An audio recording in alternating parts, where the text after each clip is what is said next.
Is your last name is Gueguen, right? Yeah, we say in French we say Gueguen. Gueguen. Okay. Yeah, All right. So Nicolas Gueguen. yeah, that's it. Yes. Okay. Here we go. In five, four, three, two, one. Hello, everybody. Welcome to Boss First Spotlight. I'm your host, Eddie V, the Enlightened Excited One.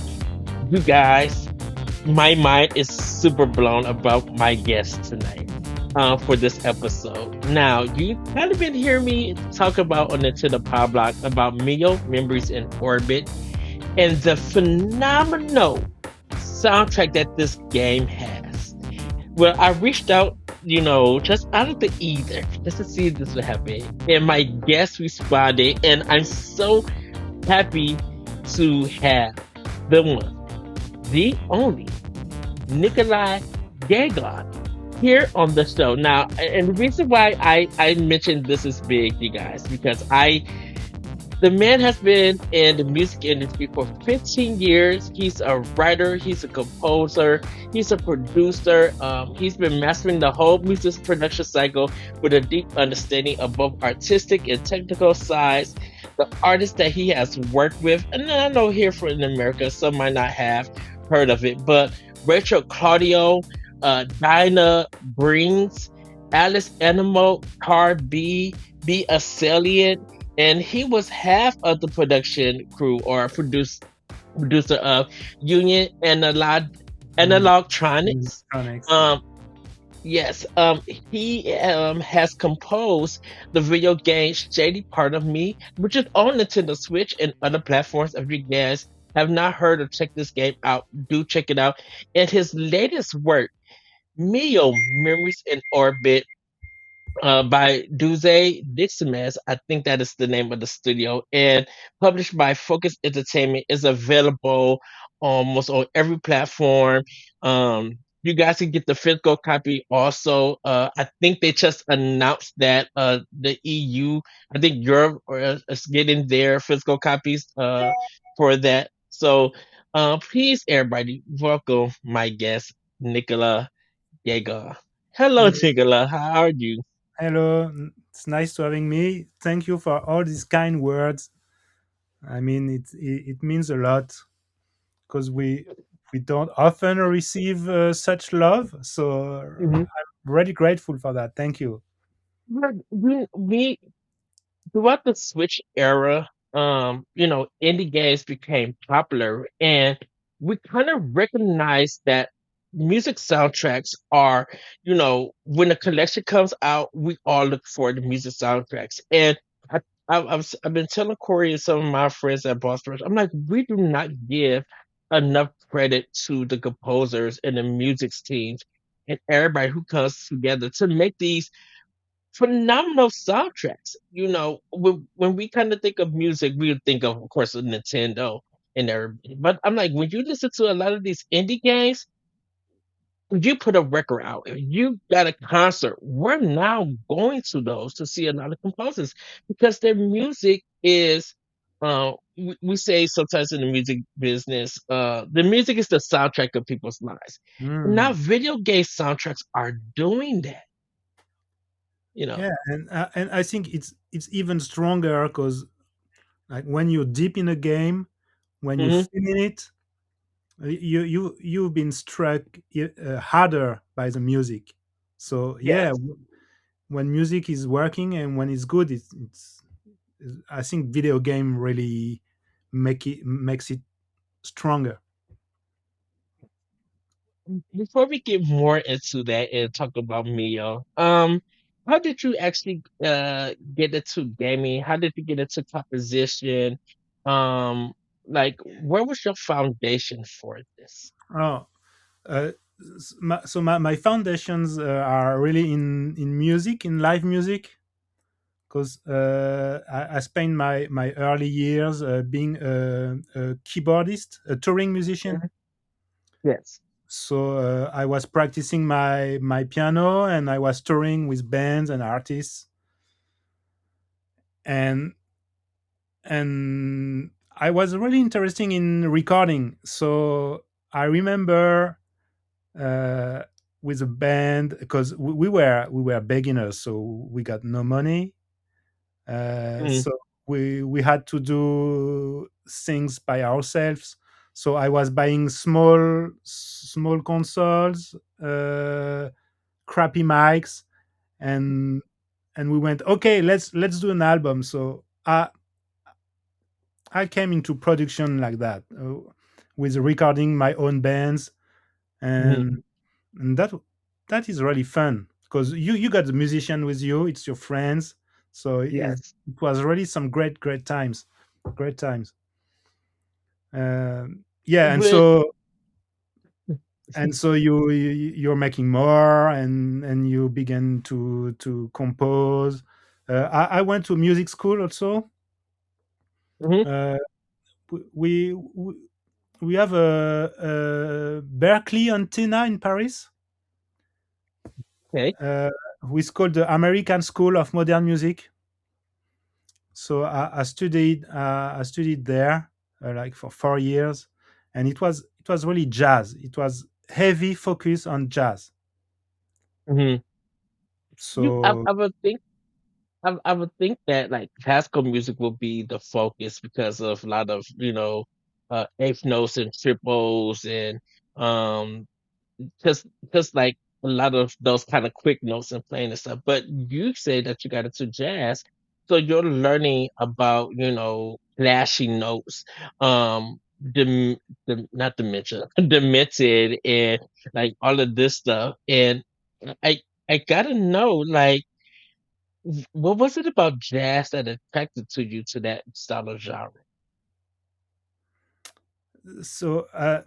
can you can you I don't think I get the question well.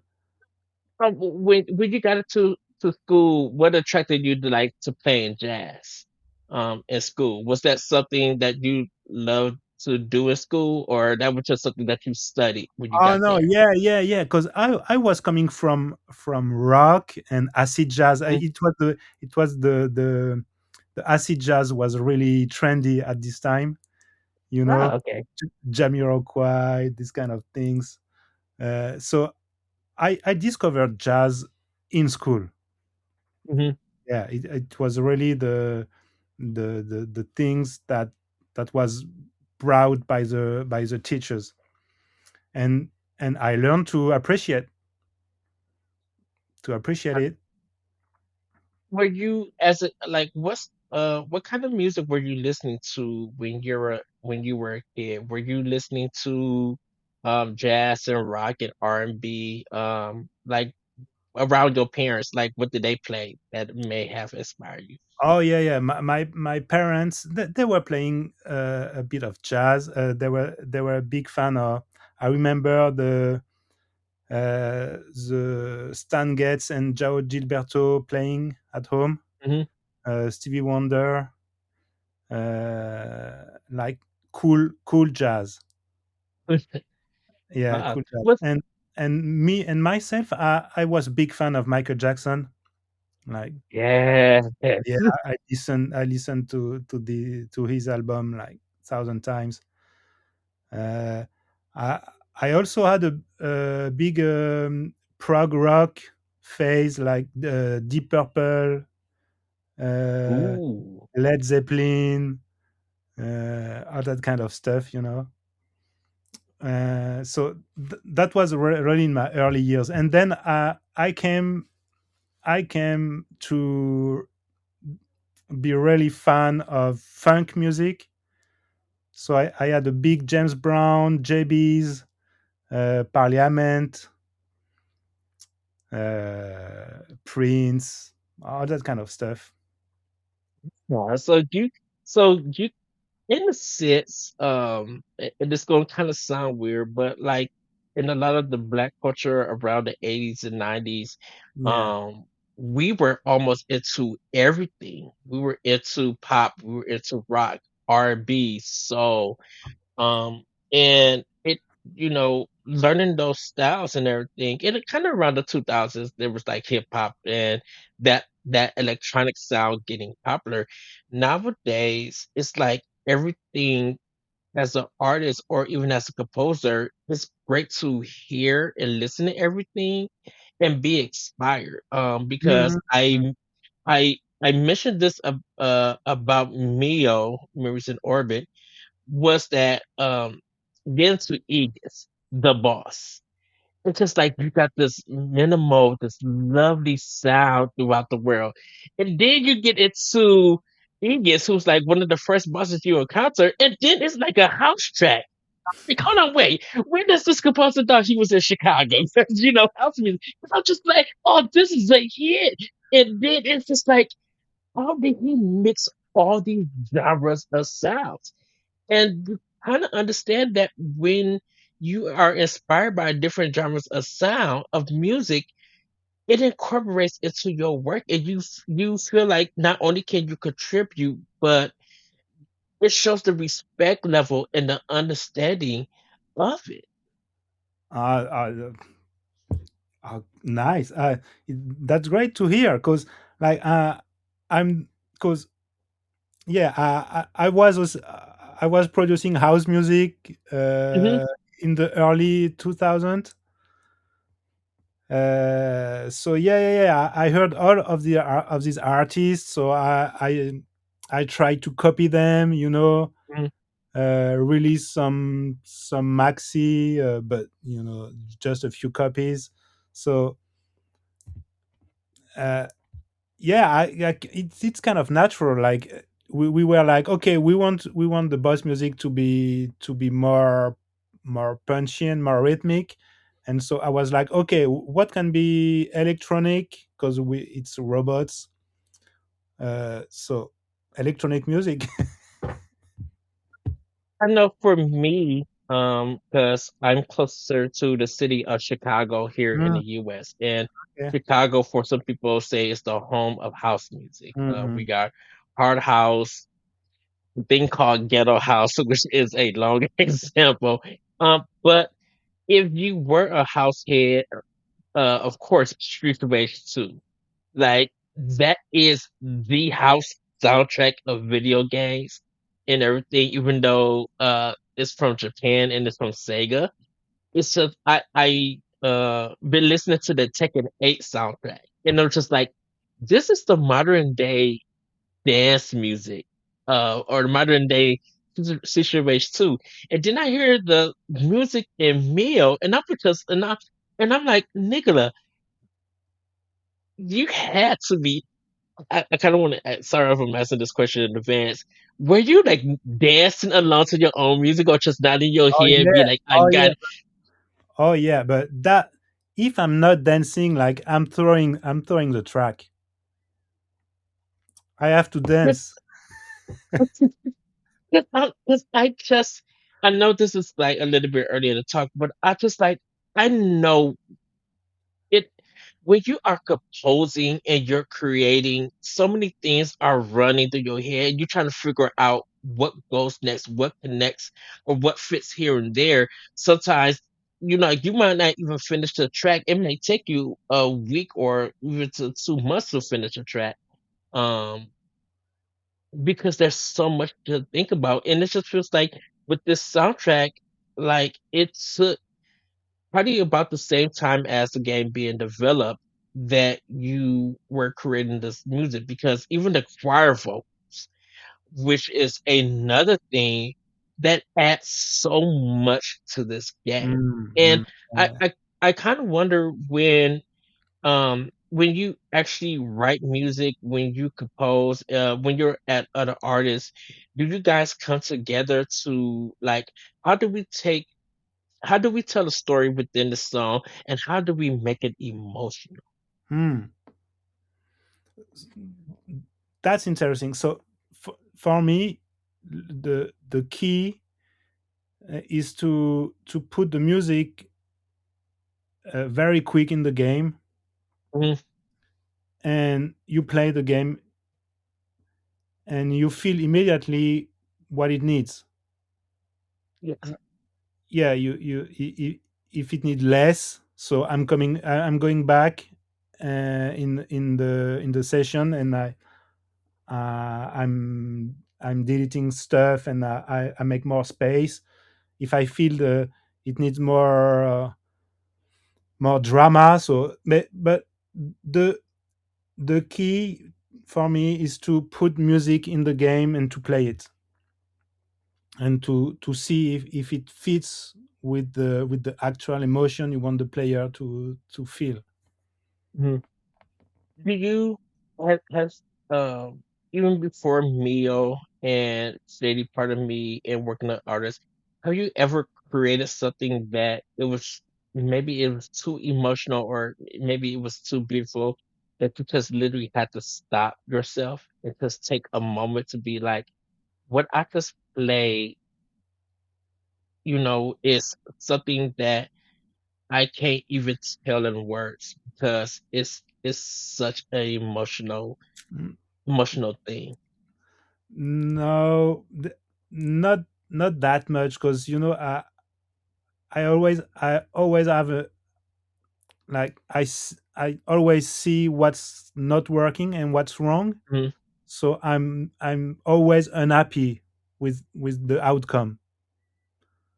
So Yeah. it, Okay. I can stop and be shocked when someone else is playing something or doing something, like a Mhm. musician or the choir. Like I was, but when I'm composing myself, I'm like, you know, I'm too hard with me.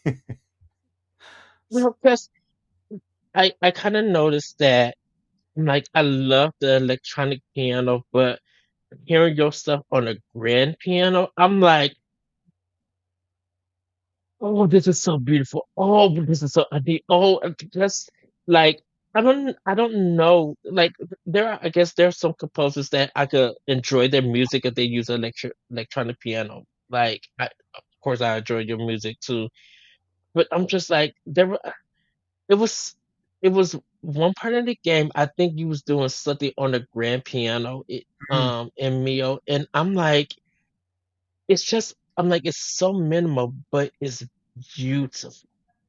And I feel like, man, the grand piano really makes music um not just only emotional but like beautiful and moving, and it makes you want to listen. Not and mm, something mm. that's not forcing you to listen, but you want to hear it. Like what what is like for you as a composer, as a producer, like do you love working on grand pianos or Yeah, do you like that kind of electronic feel?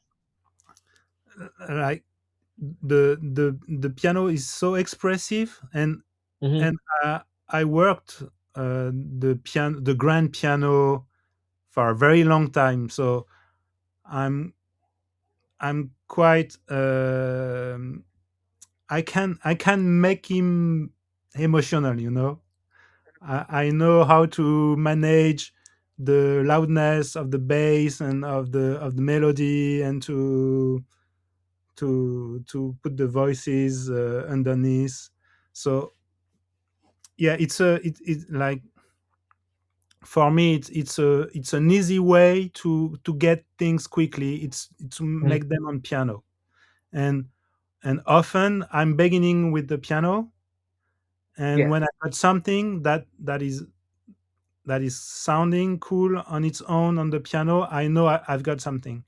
But if you can't play it on piano, like it's something more with less interest. Did you like okay, this is gonna sound sorry if so sounds weird.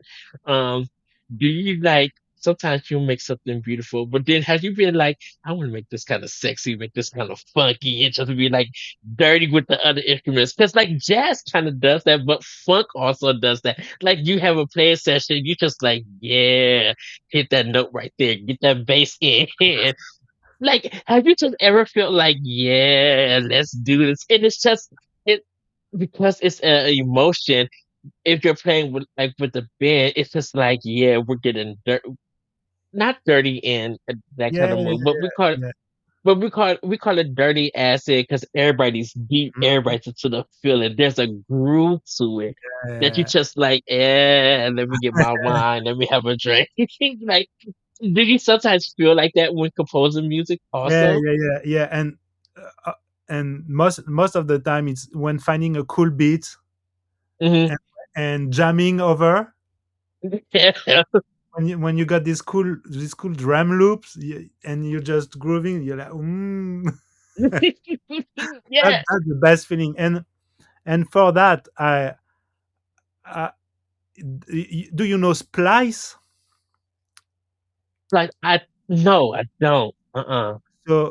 So it's been like maybe 5 years. There's a site called Splice where you can download every loop you need. Oh, okay. And before we were like everyone was traveling with its own hard drives with sound banks and drum Hmm. loops, and now you got everything in one place with a great browser, and and you can spend hours just listening sick beats and just dragging them in your software and just jamming like it's crazy. It's very inspiring because Ah, I need a good beat to be inspired, where well, when it's not grooving, like you're going nowhere. yeah, which is why I think the genre of chill hop has become very popular, and that is a lot of loop. But there's some changes here and there. Chorus will go up and go down, or sometimes it'll do up up down, back to the melody, and then just repeat with different drum patterns or piano playing. And when I think about that, I'm like, when you just mentioned splice, I'm like, and loops and everything. I'm just like, yeah, when you do find a good groove, when you do find a good part and you loop it, you just not. I won't say you won't get hypnotized, but it's just like a head, not a thing. That it's Mm, just like it's just a feel good thing, yeah, yeah, you know. yeah, Okay, yeah. and so and go ahead. and I learned to accept that if I'm digging it, Hmm. it's good. Because I think the hard part is just to begin to not trust your ear and not trust your liking. Yeah. So if I'm digging it, I, I know that I'm on the good track. Yeah. And I think it's when you put your music and you put your art out there, it may not reach everybody, but it's going to reach some people. It's Mm, going to make people be like, "Oh, that I remember." I'm like, "That note, that stuff sounds familiar because of this song, this composer, this artist, and stuff." And so, um, as long as you're creating and you loving your work, there is going to be somebody out there loving the work, and everything. So, okay, so my friend asked me, because we was talking about MIO in recent orbit, and we was talking about the soundtrack, and he said he would love to get a vinyl of the soundtrack. oh, okay. What are your thoughts about that with vinyl kind of coming back into music in general now? Mm, to me, it's a way to express you want to own the music and to have Mhm. something special. So like just listening to streams, you miss a kind of yeah, it's not concrete, it's not Mhm. real. So to me, vinyl is like you want something concrete, you want a beautiful object, and vinyl offers that. And because I'm a person that I don't stream music. I mean, I might listen to YouTube if I'm driving and stuff, but I'm a person that still buys. I used to be a person that buys a lot of CDs, but a lot of stores stopped carrying CDs. them. Yeah. But I literally buy digital albums. I purchased MIO Memories in Orbit. Um, and I'm just like, I have to have the soundtrack. Mm, So if I'm driving, and yes, it's on Bandcamp and stuff, but I'm like, but I need to show support to the artists, to the composers and stuff, because their music means so much. And there's something about making a music purchase that's still thrilling to me, you mm. know. Okay, okay, Uh, interesting. so Yeah, I, you know, but there's very few people like you. Like I know. nowadays, we, we are saying that vinyl is back, but it's still a very, very, very low percentage of sales. Well, yeah, and a lot of like because record players started coming back. A lot of people started selling them and making them more modern, so they like really want to scratch the records. And so when people like, oh, Taylor Swift got a vinyl album, let me buy that Target, or this artist got a vinyl album. Um, Now that some people in the gaming industry is doing special collections with vinyls and stuff, um, no, I don't think Expedition 33 has one yet. They may have. Um, People are now spending money to get the vinyl. So if Mhm. the vinyl space like comes back, it feels like the olden days are coming back into the new days, and people are appreciating it. Someone Yeah. said like the Walkman, the CD player Walkman is coming back, and I'm just like, oh, I remember 1999, the Sony Walkman it was for me. No, but there's also something to have a physical, the sound being played physically. Like Mhm. it's something fascinating. Yeah, it's just something amazing about it. Mm, Okay, so before we get into Mio Memories in Orbit, Shady Part of Me, you also composed that. I believe that was Douze Dixiemes. I hope I'm saying their name right. Um, I believe that was their first game. yeah, Um, yeah. how did you get involved into composing that game? Uh, so I was a bit uh, I was a bit not tired, but like I was. It was the end of Union and Electronics, so we spent Hmm. like 4 years making albums and trying to get attention. And I was a bit tired of the music industry because I always stay indie. So Yes. you got to make a lot of effort to get people's attention. And yeah, I was a bit tired, so I was searching for new ways to produce and composing music. And I've always been a gamer. Like I always played every console and every, like, since I was young. And I had a bit of a toxic relationship with games. Like I can really be addicted, like deep, Ah. deep addicted, like not showing up to appointments. Uh, so I always put like a wall between my work, like music and Mm, games. I don't know why, yes. but at that time I say to myself, yeah, why not combining these two passions. And so I went just at events, like professional events, Mhm. meeting some people, some studios, and I met the guys from Douze Dixiemes. Okay. And so that was it. And yeah, I remember. So Shady Part of Me is a really clever game when you play a little girl and you can play her shadow. So you Yes. you can switch back. You can switch between the two characters. And I remember I invited the dev the devs in my studio, and I showed them an idea I had. So I had the idea that when you play the girl, there's a track playing a bit acoustic, like piano, maybe glockenspiel, acoustic bass.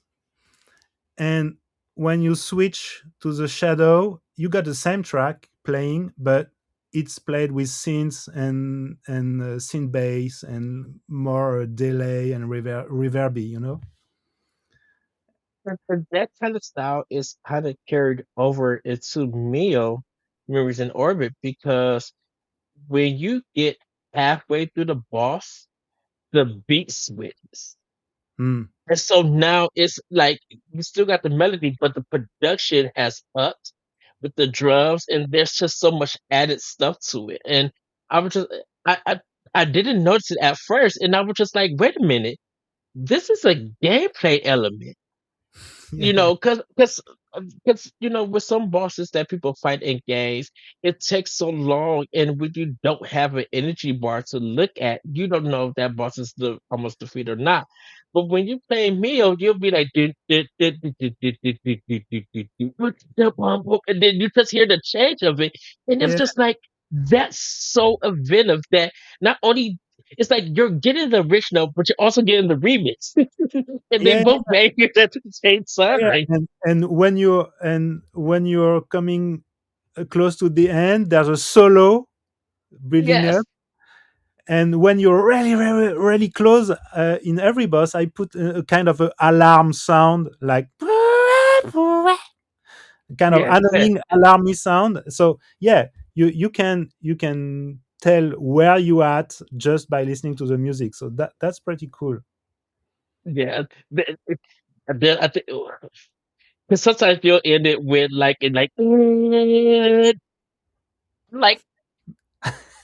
I'm like, this is a live concert in a video game. Oh yeah, He yeah, knows how to like yeah. you know how to begin it, you know how to move it, remix it, and then just like, yeah, you just had an amazing boss fight. You Ah, won. that's crazy that you were touched by all that, because I think it's very subtle for most of the players. But Hmm. I'm glad you've been you're noticing you noticed that. Sorry for my English.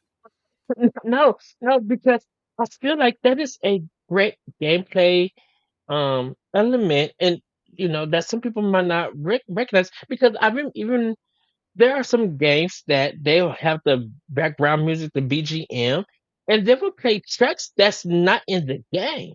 So it's just like this is cool, but you're not utilizing this, and Mm. you and the team utilize all of that music. Um, for great reasons. Like everything makes sense. Everything connects. In Mio. Okay, but And I because but there's games like Nintendo, they're going very far with the music. So you got the same kind of systems and stuff in the Zeldas. Or yeah, I remember the Pikmin's bosses. There yeah, was like a very adaptive music.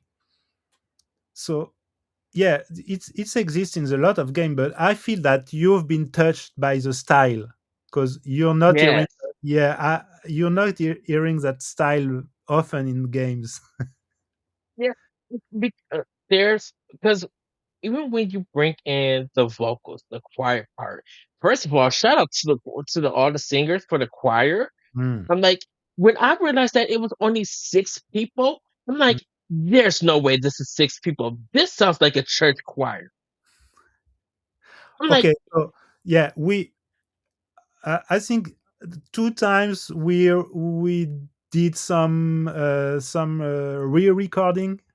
mhm, So we did some retakes, just that they were singing more voices over themselves. like So doubling up. in a Yeah, sense. yeah, Yeah. yeah. So we did that. We did that a few times, but not so often. Uh, like I had to trick a bit with reverb and Hmm. delay to give a sense of that they were bigger than they were. But Yeah. they did a great work.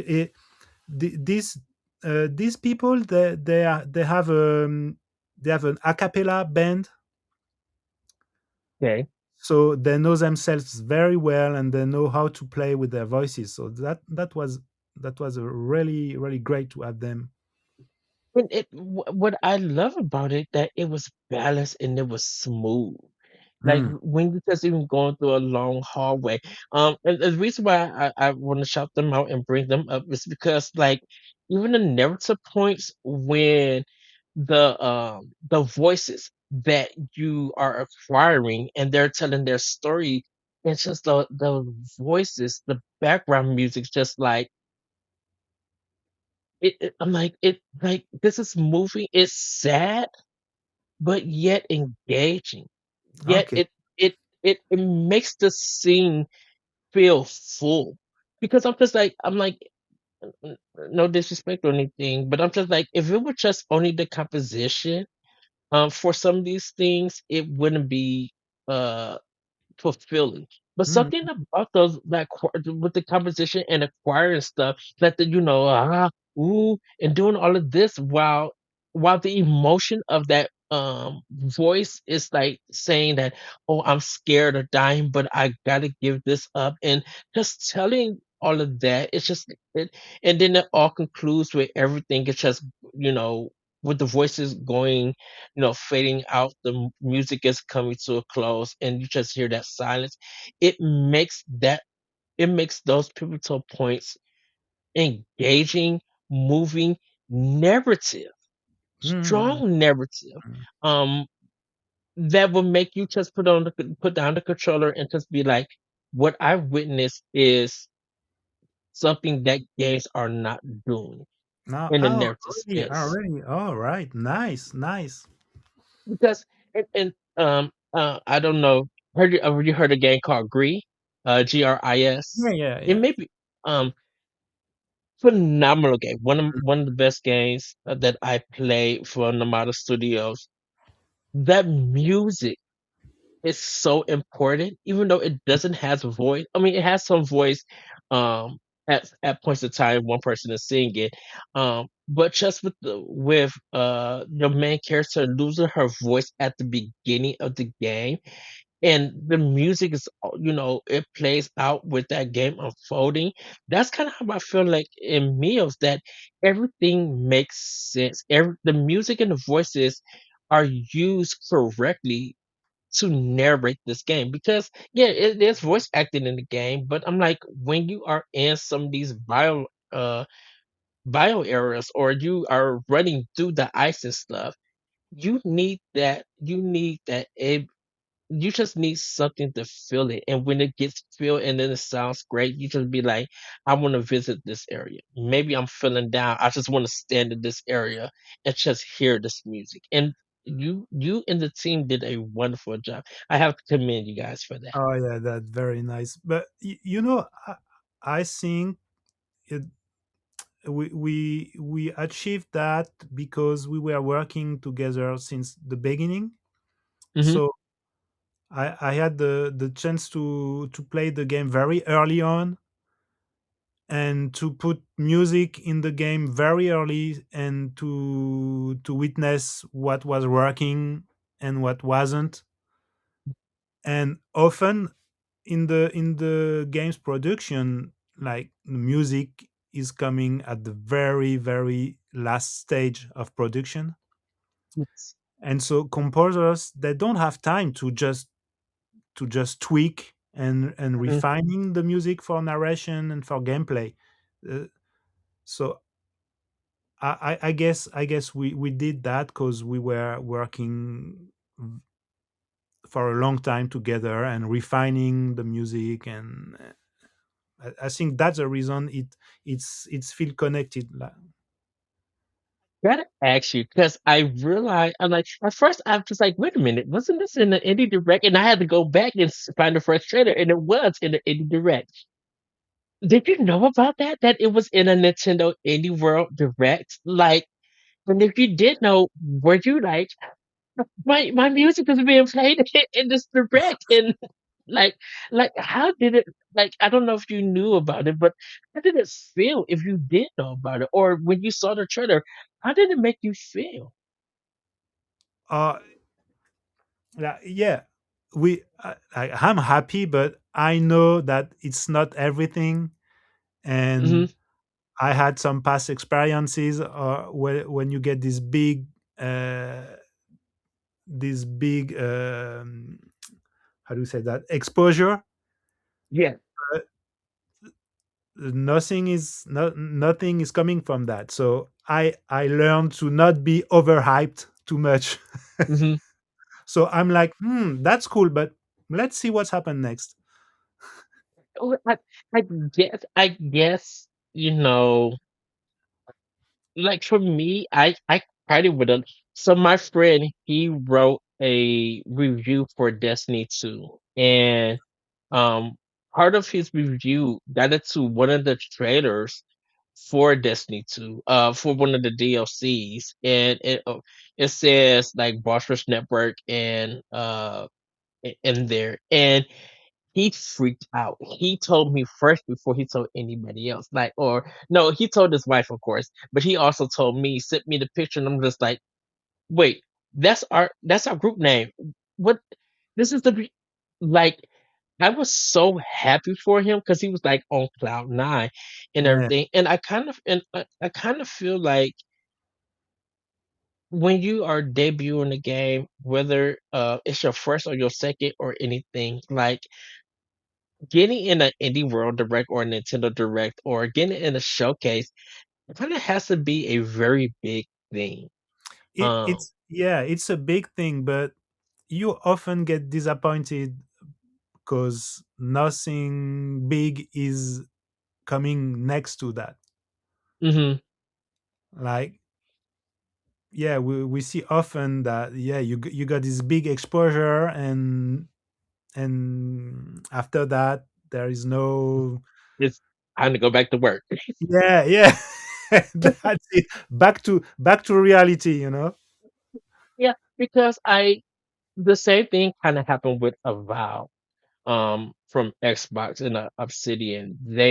Avowed was in one of their developer directs a couple of years ago, and people, when we saw the artwork, we saw these vast lands and the music, we were so hyped for it. Mm. It's still a wonderful game. That Obsidian and the team was so thankful for the love that the game got, just seeing the trailer. And of course they were still developing it. They didn't expect the reaction for a new IP to be that way. And Yeah. I oh go ahead. Did you have something to say, Nicholas? Or Nikolai, do you want to add anything? No, no, no, no, no, no. I'm just nodding. uh that is very appreciative, because even though the game wasn't out yet, it was that fan love. And I Mm, think me and Corey talked about this, that sometimes, yeah, fan love don't guarantee sales of a game mm. or, recognition, but I'm like, if it does something for somebody and it keeps them want to be, it keeps their interest, um that's a good feeling Yeah, for, yeah. That, you know. yeah, yeah. You like, I had some feedbacks after Shady Part of Me. Mhm, People telling me that they were listening to the music every day, or like for going to sleep. And wow, it's insane. Like, yeah, when you got when someone tell you that, it's the best feeling you can have. Like, you did something really important to these mhm. people, and that's very, yeah, that's very rewarding. yeah, I think that's why, because I didn't, I never heard of Shady Part of Me. I'm just like, wait a minute, where did this game come from? I still got to buy it on Switch and give it a play. Um, but I heard of MIO. I seen the trailer, and then of course it went quiet because they was developing the game. Mm. And then when it me and Corey was talking about it on Pop Block because it was just like, okay, games to look out for when it's coming up. And I seen it, and I'm just like, oh yeah, I know this is a day one purchase and everything. And I think I have kind of not stopped forgetting. I probably forgot about it because of that indie world, and then it was just quiet because you Mm. guys were working on the game. And then when you got this new trailer, and the game was coming out, I'm like, oh yeah, that is a day one purchase. Um, put on download it. My friend, the same person who asked about the vinyl record, he was just like, I played this game for 8 hours. I don't Wow. know how far I am, but I have played it for 8 hours straight. And I was just like, well, go get, first of all, eat, go get to the bathroom and thing. But the thing he said, as much as I love the game, this soundtrack is amazing, hard hitting. Like it got so much to it. And so when it's like, okay, I'm gonna put thank you Nintendo for having Bluetooth headphones. I heard that the music and I'm like, oh, I was just like, I just want to pause the game and hear the music for a good while. But then started playing and going everywhere. And I haven't finished it yet, but I'm everywhere I go and I hear custom music mixed in and transition and stuff. I'm just like, this is probably, I would say, my indie game of the year nomination and soundtrack of the year nomination right now. Nice. Great. Because um and when I say soundtrack of the year, that's going against first party, other third party, major retails. I'm like, I'm not hearing a soundtrack like this.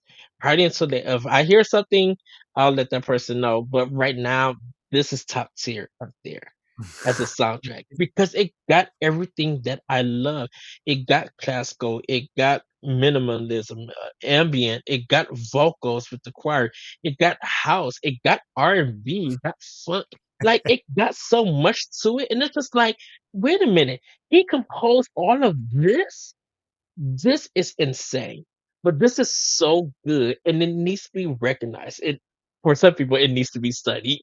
But I'm just Thank like, you. Thank you. this is top tier. So, and Thank you. everything. So, but before we go, because I know you want to you got to get something to eat because you've been busy. I just got kind of like just two more questions for you. Um, are you playing anything, gaming wise right now, or are you being inspired by anything to write or at this time? Oh yeah. I've played Cairn. Someone mentioned that. That's making a lot of love right now. Yeah, I've been playing Cairn, and that's insane. That's one of the that's one Because it's of the rare gaming experience I had that struck me that hard. the rock climbing game. Yeah, yeah, yeah. Yeah. And that's more. There is more than that. It's deeper, and the gaming sensation, the gaming feeling you have. It's not often you have this kind of feelings. Okay. Yes, Cairn. What did I play recently? Oh yeah, I played a lot of Blueprints. It just run a dice award. I think it won two dice awards Mm. at this time. It's really it's a huge game. Like I had so much. I had a lot of aha moments. Where you're blowing you blow your mind because everything was in front of your eyes, but you never saw it since the beginning. That's crazy. I like this kind of games. What is the gaming scene? And because you're in France, right? Right Yeah. now. Um, how is the gaming scene in in France? Because I know with Expedition 33, it feels like France is now getting big recognition, but I'm like, Mm. there's been a lot of indie games that has came No, out. no, Um, the gaming industry in France is not in a good shape. Uh, there are a lot of layoffs. ah, Uh, like there the job the job boards are empty. Like 5 or 4 years ago, there were a lot of jobs in the video game industry in France, a lot. And this year, no more jobs. oh no, Yeah, and that's a worldwide trend. Like layoff, yeah. studio are closing. It's rough to be working in video games right now.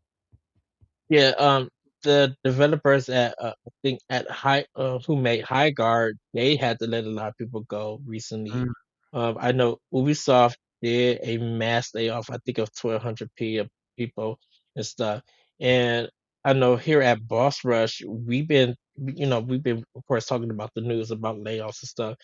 And we kind of feel like there are some companies that will still be around, will always have employees, but we kind of feel like the indie space is keeping the video game industry slash community hobby, whatever you want to call it, Yeah, still going.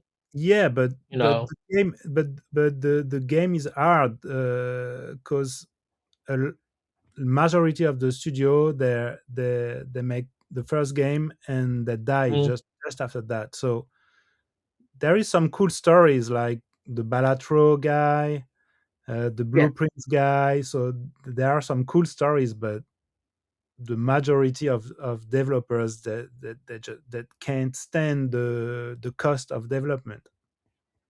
yeah, and I think that's why I know people argue about there's so much to play. I'm just like, I know, but I'm like supporting these developers is very important to them.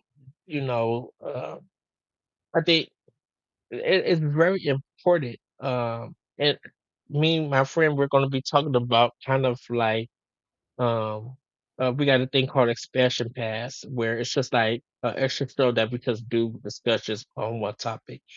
And I kind of want to bring up the discussion of the live service thing, Hmm. um, because I'm like everybody.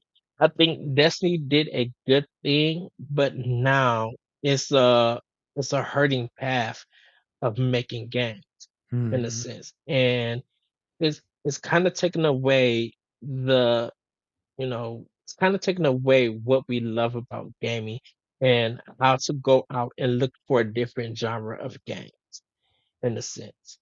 Um, that's going to be something in the future that we're going to talk about. Well, my last question I asked, and I posted this in our discussion and stuff. What is your go-to snack? Like whether you're composing or it's the weekend and you just want to relax, what is that go-to snack for you? You say go to snack like it's the Yeah, like a snack that you go to, like, oh, I got to get a honey bun, or I got to get this peanut butter and jelly sandwich, or you mean food? yeah, food wise. Okay, okay, okay, okay, okay. I'm sorry. Yeah, Uh, food wise. food wise, I think it's kind of a yogurt, of a vanilla yogurt. Oh, yes. Yeah, yeah. I go with I that. I've always have a bunch of them in my fridge, Yeah. and Do you so have I take the yogurt and I'm like, Yeah. We I don't know if you know the candy lifesavers. It was kind of uh well, here in America we got like this thing called lifesavers. They're hard candy with different flavors like pineapple, green apple, and sometimes we got like mint ones. Well, this brand Lifesavers, they did like strawberry cream and orchard cream yogurt. It was like the best in the early 2000s, and then they stopped selling it. And like, oh, but some good yogurt, yeah. Bananas one of my favorite, and peaches is one of my favorite yogurt. And what's yours? What's yours? So my go-to snack, definitely for me, I love sushi. I Sushi. love like yeah, I love going out getting a sushi. Okay. Um, uh, if I'm doing like a like dessert snack, I've been eating a lot of ice cream, even though it's cold outside. I love some good Haagen-Dazs ice cream. Like Yeah, I've been eating the yeah, chocolate flavor ice cream. I get Yeah, that. They're rocking it. yeah, it's so soothing. Definitely when I've been talking a lot when I'm at work and stuff, it just feels so good on my throat. It calms it down and everything. Yeah, but like my go-to snack is definitely sushi. For me. Uh, so, Okay. well, Yeah, and Nicola, yeah, oh, and go yes. ahead. Speaking of restaurant, like I love some good Indian food. You know what? I cannot find an Indian restaurant around here in America. Uh, I want to start tasting it because it's been coming up as um one of the more popular foods that yeah, people talk about. And I'm like, I don't have one here. yeah, you just have you you have to call some more migrants from India. Yeah. You have to No. talk Donald. Well, Nicola is we're getting close to the end. Is there anything that you want to promote? Anything that you want to plug or anything? Like no, play MIO. It's a great game. We Yes. hope the word is spreading. So yeah, tell your friends that MIO is a good game. I'm waiting for it to be we have a review going out that I wrote. I'm just waiting for it to get edited and posted, and I'll let you know. Um, but yeah, it's such a marvelous game. Mio Memories in Orbit. Everybody go to type it up in Bandcamp. The soundtrack is there. Purchase it. Support Nicola and his crew by picking up the game, picking up the soundtrack. Hopefully, I I, I have to find a physical copy of Mio. So this is the thing about Oh Switch gamers. Go ahead. yeah, Go ahead. physical copies of the game are releasing right now on Switch and PS5. Yes. And also after we finish talking, I have a meeting for vinyl discussions. So Ooh. hopefully it's gonna be a vinyl edition of the soundtrack. So I'm happy. The thing that we were talking about, my friend, Yeah, please let this happen so I yeah. can buy it And, again for the vinyl. and we're, Um, we're, we're we're setting up a good, a beautiful objects. I hope the artists are gonna be on board with us. It's gonna be beautiful. Everybody put this in prayer. Let it happen. Let it happen. Let it happen. God work. Uh, yeah. So one more thing. About the physical, everybody. So we like to double dip on video games. Definitely Switch players. So even if you own the game digitally, go get the physical version on Switch or PlayStation. Definitely for our Switch players, we love to double dip. Like we love to have a copy. Hopefully, they come up with a collection in the future. But go support them, everybody. Nicola, it was a great discussion having with you. Everybody, please go check out his work on iTunes, Apple, Spotify. You can probably see it on YouTube. If you love the music and check out the artists that he's worked with, if their albums are available, purchase them. Yeah, Give them some love. and you can go on Bandcamp. That's that's where you can buy the soundtrack and be the more supportive. Yes, like I said, I brought the soundtrack to MIO. You guys would not disappoint. It's about 36 tracks, and they're so good. That's a You lot. know, it's a lot, but everybody, it is worth every dollar. It is worth. It is truly worth it. Nicola, thank you once again. Everybody, thank you for checking out this spotlight. We have more spotlight to come. Um, Nicola, I hope you was coming to PAX East. I would love to meet you in Oh PAX yeah, East yeah, here in yeah, yeah, Boston. yeah. Uh, but I yeah, can't wait. everybody, this has been our conversation. Do go check out Mio, Memories in Orbit on your choice platform, and also go check out Shady Part of Me. Also, if you not have picked it up, it's available on Switch. And you guys could check out the platforms that that game is on. Also, with that, everybody have a great week, have a great weekend, and we'll see you next time on Spotlight. Bye, everybody. Bye bye. If you want to see how you can become a Patreon producer, head on over to patreon.com/BossRushNetwork. The Patreon producers for this month are Adriel Munger, Francisco Santillan, Austin Campbell, Celeste Roberts, Christian S., and Fitzpatrick. Thanks for your continued support of the Boss Rush Network.